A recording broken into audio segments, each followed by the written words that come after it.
Vote चोरी और SIR को लेकर अब चुनाव आयोग और विपक्ष में तनातनी बढ़ती जा रही है। मुख्य चुनाव आयुक्त यानी कि सीईसी ज्ञानेश कुमार के खिलाफ विपक्ष संसद में महाभियोग प्रस्ताव लाने पर विचार कर रहा है। आज दिल्ली में हुई इंडिया ब्लॉक की मीटिंग, सूत्रों के हवाले से खबर है कि मीटिंग में विपक्ष ने चुनाव आयुक्त के खिलाफ महाभियोग लाने पर चर्चा की है। देखिए रिपोर्ट।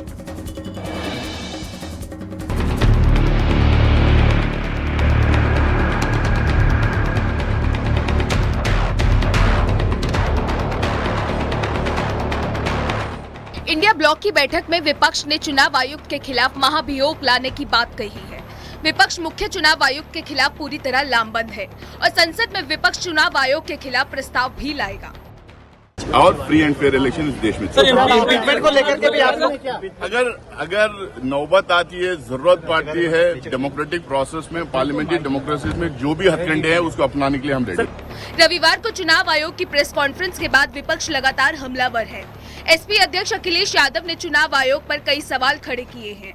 हमारी डिमांड केवल इतनी है कि एक जिलाधिकारी को सस्पेंड कर दो आप। पूरे देश में एक भी वोट नहीं कटेगा। ये कागज है, एफिडेविट है, रिसिप्ट है। आप एक भी डीएम को सस्पेंड कर दिए और ये लंबी सूची है। वहीं बीजेपी का कहना है कि विपक्ष की शुरू से कोशिश भ्रम बनाने की रही है, लेकिन उनके मंसूबे पूरे नहीं होंगे। अब देखिए, विपक्ष आधार विहीन है, भ्रम की स्थिति में है और वो साफ सुथरी छवि का अनुभवी व्यक्ति वो चाहते नहीं है। वो केवल ये चाहते हैं कि इस प्रकार का कोई वातावरण तैयार हो जिसमें उनको अफवाह फैलाने का समय मिल सके। एसपी सांसद डिंपल यादव का कहना है कि राहुल गांधी को माफी मांगने की जरूरत नहीं है। चुनाव आयोग अपनी निष्पक्षता साबित करे। नहीं समझते किसी को माफी मांगने का इसमें कोई सवाल उठता है, क्योंकि अगर किसी लीडर अपोजिशन को इस बात का ऐसा लग रहा है कि कहीं ना कहीं वोट चोरी हो रही है तो इलेक्शन कमीशन को प्रूफ के साथ आना चाहिए कि नहीं हो रही है। और वहीं मिस्टर अखिलेश यादव जी ने भी एफिडेविट्स दिए हैं 18,000 वोटर्स के, जिनके नाम काटे गए। योगी सरकार में मंत्री ओम प्रकाश राजभर ने चुनाव आयोग पर वोट चोरी के आरोपों पर राहुल गांधी पर निशाना साधा है कि झूठ बोल करके माहौल देश में खराब करना चुनाव आयोग के प्रति या कोई बात को लेके, तो सही चुनाव आयोग ने कहा है कि 1 हफ्ते में हलफनामा दीजिए, नहीं तो देश के सामने माफी मांगिए और नहीं तो ये मान लिया जाएगा कि आप झूठ बोलने के नंबर 1 के माहिर हो। विपक्ष ने चुनाव आयोग पर वोट चोरी के आरोप लगाए हैं, जिस पर चुनाव आयोग ने प्रेस कॉन्फ्रेंस कर राहुल गांधी से माफी मांगने की बात कही है, लेकिन इस पर अब सियासी वार पलटवार जारी है। Bureau report, news 18, UP Uttarakhand.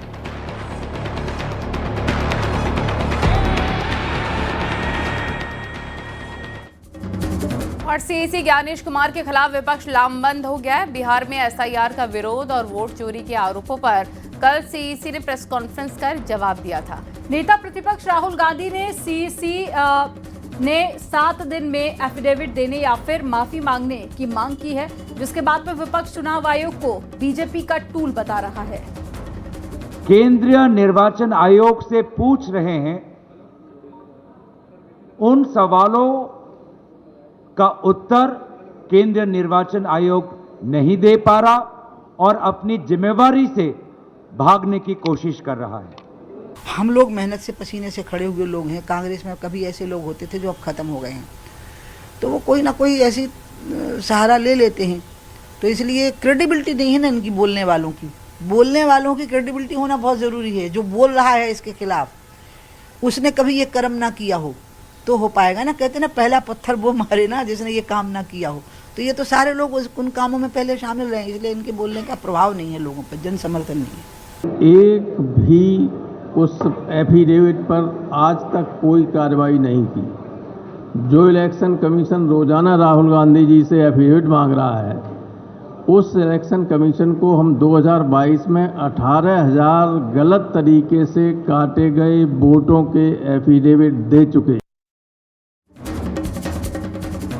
UP के शहरों के नाम बदलने की राजनीति फिर से तेज हो गई है। बरेली पहुंची उमा भारती ने शाहजहांपुर को गुलामी का प्रतीक बताकर नाम बदलने की मांग कर दी है। उमा भारती की मांग के बाद अब बीजेपी विधायक कीर्ति सिंह ने भी इसका समर्थन कर दिया है और गाजीपुर का नाम भी बदलने की मांग कर दी है। दिखाते हैं आपको रिपोर्ट।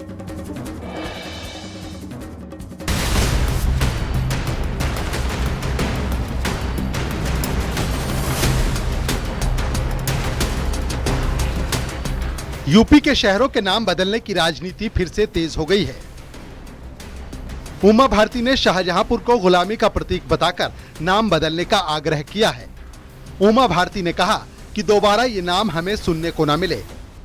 मुझे शाहजहांपुर नाम अच्छा नहीं लगता, इसलिए कोई नया नाम प्रस्तावित कर दो, हम सब उस पर साइन कर देंगे। योगी जी को दे भिजवा देंगे। यहाँ मंत्रीगण बैठे हैं बहुत सारे, वो सब लोग मिलकर दे देंगे। कोई सांस्कृतिक अधिष्ठान वाला, कोई धार्मिक अधिष्ठान वाला, कोई स्वतंत्रता में योगदान देने वाला किसी एक व्यक्ति के नाम पर कर दो।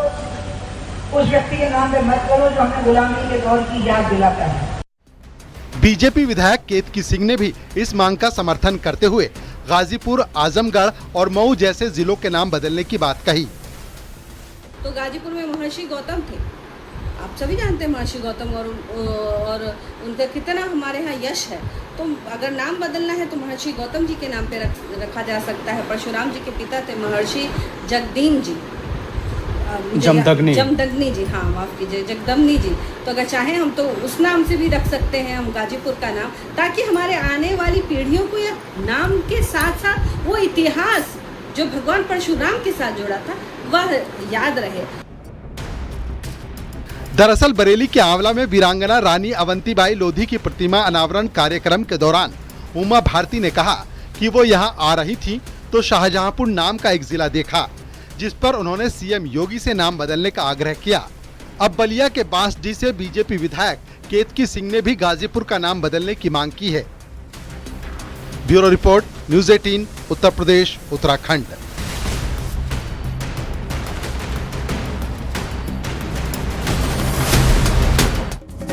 विधानसभा चुनाव 2027 के लिए समाजवादी पार्टी बड़े स्तर पर टिकटों को लेकर मंथन कर रही है। एसपी ने 2027 के चुनावों के लिए खास रणनीति बनाई है।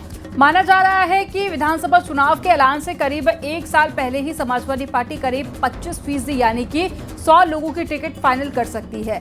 एसपी की इस रणनीति के पीछे का क्या असली मायने हैं, क्या वजह है, आपको एक रिपोर्ट में दिखाते हैं।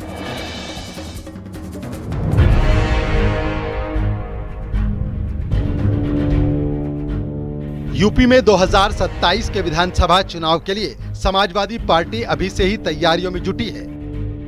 समाजवादी पार्टी इस बार कई विधानसभा सीटों पर पहले से ही अपने प्रत्याशियों के नामों का ऐलान कर सकती है।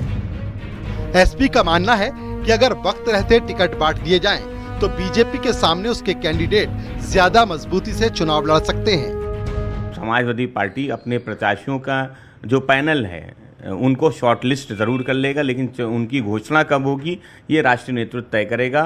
समाजवादी पार्टी का संगठन लगातार चुनाव के लिए काम कर रहा है, प्रभारी नियुक्त कर दिए गए हैं। जो फीडबैक लेके कौन प्रत्याशी किस विधानसभा से सही रहेगा, किसका जाति समीकरण सही रहेगा, किसका काम सही है, उसके हिसाब से अपनी रिपोर्ट देगा और समाजवादी पार्टी तब अपना प्रत्याशी घोषित करेगी। समाजवादी पार्टी करीब 25% सीटों पर अपने प्रत्याशियों के नामों का ऐलान वक्त से पहले कर सकती है, यानी करीब 100 सीटों पर जल्द उम्मीदवारों की घोषणा कर सकती है।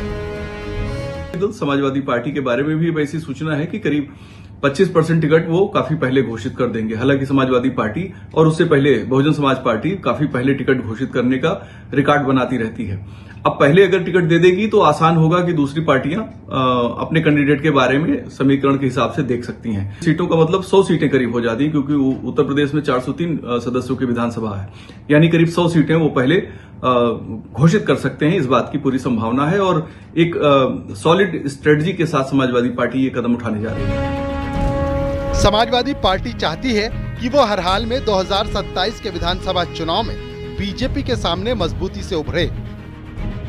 इसीलिए ए कैटेगरी वाली सीटों में अपने प्रत्याशी पहले ही उतार देगी।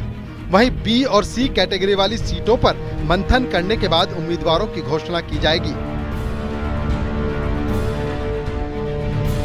ऐसे में समाजवादी पार्टी सोच रही है कि जिन सीटों को उन्होंने एक कैटेगरी में रखा है वहां पर प्रत्याशी पहले ही उतार दिए जाएं, यानी वक्त से पहले प्रत्याशी उतर करके समाजवादी पार्टी के लिए 2027 का रास्ता ज़्यादा आसान करेंगे। कैमरा पर्सन मनोज शाही के साथ Alauddin, news 18, Lucknow. Nainital high court में आज जिला पंचायत अध्यक्ष पद के चुनाव के दौरान किडनैपिंग मामले में सुनवाई हुई। सुनवाई के दौरान कोर्ट में 13 अगस्त की रात को 11 बजे के सीसीटीवी फुटेज चलाई गई और किडनैप करने वाले 10 लोगों का भी वीडियो दिखाया गया। साथ ही किडनैप किए गए 5 जिला पंचायत सदस्यों को भी कोर्ट में लाया गया। सुनवाई के दौरान चीफ जस्टिस ने नैनीताल के एसएसपी पर तल्ख टिप्पणी की। हाईकोर्ट ने कहा कि कानून व्यवस्था फेल रही, ऐसे में एसएसपी का तबादला कर देना चाहिए। हाईकोर्ट ने डीएम एसएसपी को शपथ पत्र दाखिल करने के आदेश दिए। वहीं मामले में कल फिर से सुनवाई होगी।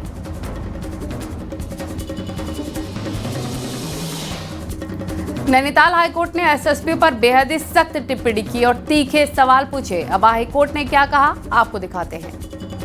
हाईकोर्ट के चीफ जस्टिस ने कहा कि नैनीताल के एसएसपी ठीक काम नहीं कर रहे हैं। हमें नहीं लगता कि वो जो कर रहे हैं वो ठीक है। नैनीताल के एसएसपी का ट्रांसफर कर देना चाहिए। पुलिस अधीक्षक पूरी तरह से फेल हो गए और कानून व्यवस्था भी पूरी ही फेल नजर आई। हाईकोर्ट के चीफ जस्टिस ने कहा कि वीडियो में सब कुछ साफ साफ दिख रहा है, जो कुछ हुआ वो सब कुछ नजर आ रहा है। लापरवाही ढिलाई की शुरुआत एसएसपी से ही हुई। क्या आपके पास खुफिया तंत्र है कि नहीं? इस गैंग के आने की सूचना आपके पास थी या नहीं?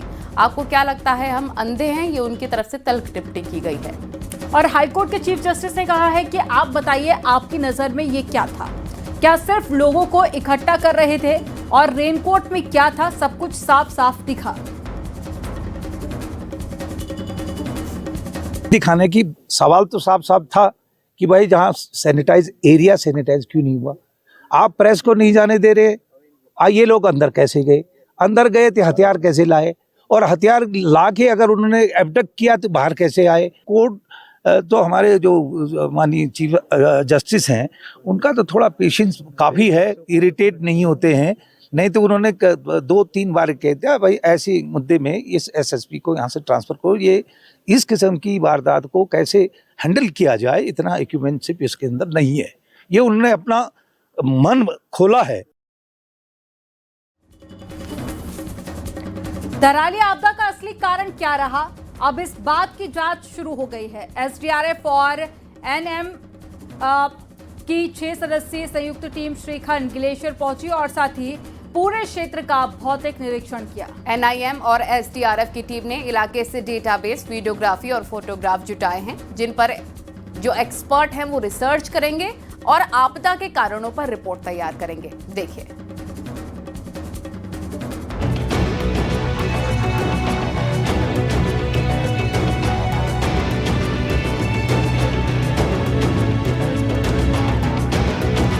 पाँच अगस्त को आई धराली आपदा के बाद राहत और बचाव कार्य में लगी एजेंसियों ने अब ग्लेशियर इलाके की गहराई की जांच शुरू कर दी है।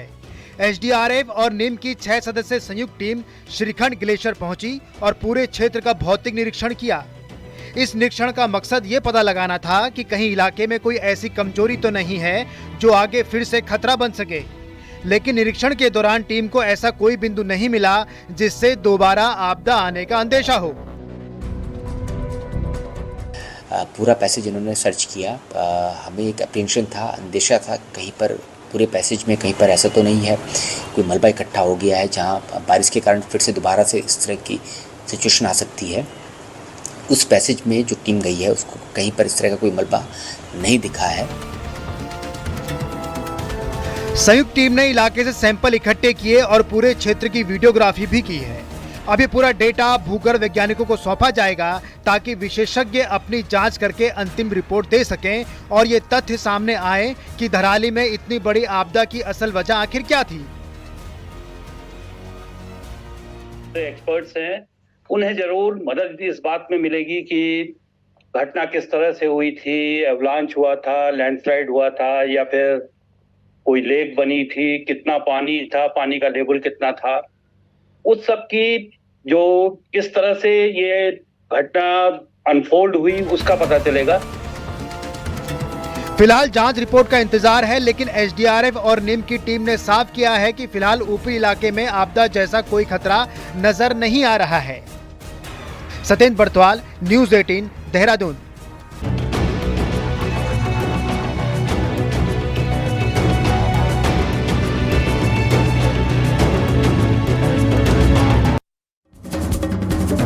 खबरें जारी हैं, रुकेंगे छोटे से ब्रेक के लिए। आप देखते रहिए न्यूज़ 18।